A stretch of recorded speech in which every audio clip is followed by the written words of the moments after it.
All right, how's everybody doing? I'm hanging in there. I want to wish Mr. Robert Cray a happy birthday today.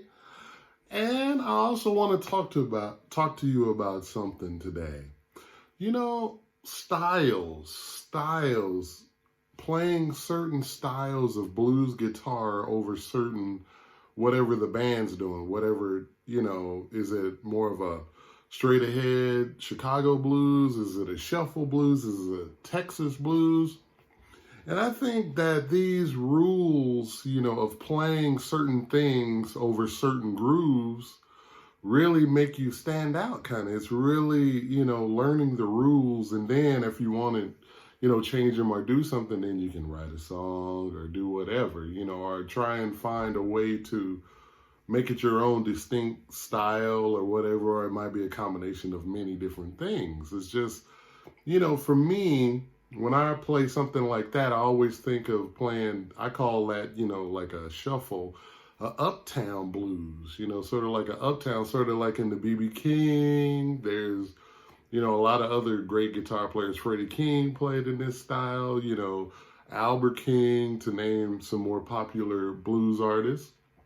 But you take a thing sort of like a more of a harmonica type thing, or backing up a harmonica, and what I play will be a lot different, and I'll look at it in a slightly different way to fit inside the context of what's going on around me, to make the music a little bit more, it's just sort of like playing, would you really play like heavy metal guitar on a Cuban, some kind of Cuban music or something like that, or African music, maybe, if you're doing a fusion thing or something, but mostly keeping within the context, of what you're playing is kind of a good thing, at least from my perspective, for what I like to hear in music, And there's definitely exceptions to the rule. You had the great fusion music of the 70s that blended, jazz and rock music and high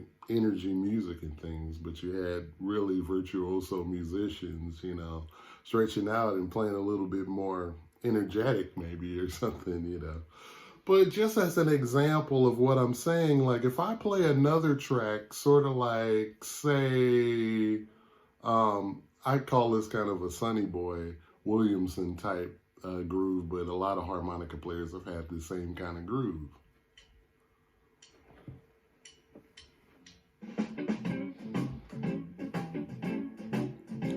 Now, I wouldn't play a lot of lead guitar, I wouldn't play like, it fits, you could do it, but to me, staying within the genre, the type of blues, I would play something a little more like,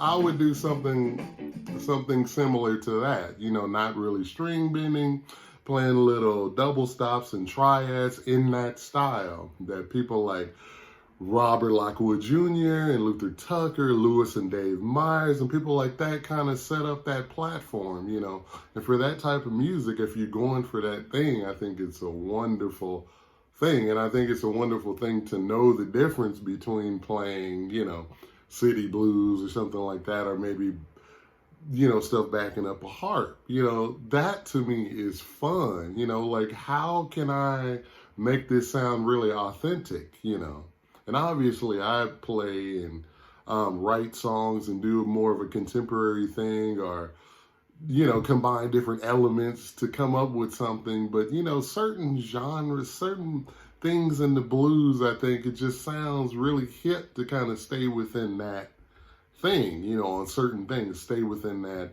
you know, particular thing that you're doing. And you just kind of have to study the music a little bit more to find out, you know, what's going on, you know, because it's fun. It's fun to study, and it's fun to like find out, you know, what makes this particular music tick, you know. Oh, they're not bending so much.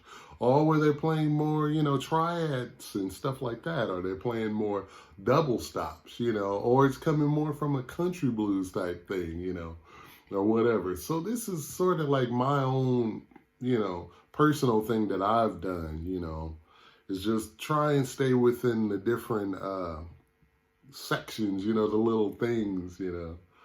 And also, I would like to say I've been listening to a couple records, you know, and being that it's Robert Cray's birthday, I had to pull this record out amongst his solo records, but I love this record. This is sort of a, you know, for my generation, it's a really cool, you know, record that all, you know, a lot of my friends, you know, we all listened to growing up, and it's just a great record, you know, really a lot of fun, soulful record.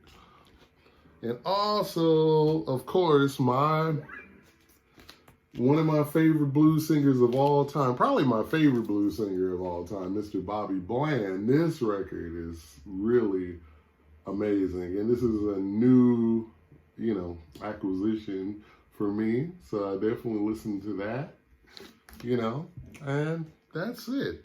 You all enjoy your weekend. Have a good time, and, you know, make the best out of it as much as you can. All right, take care. Signing off.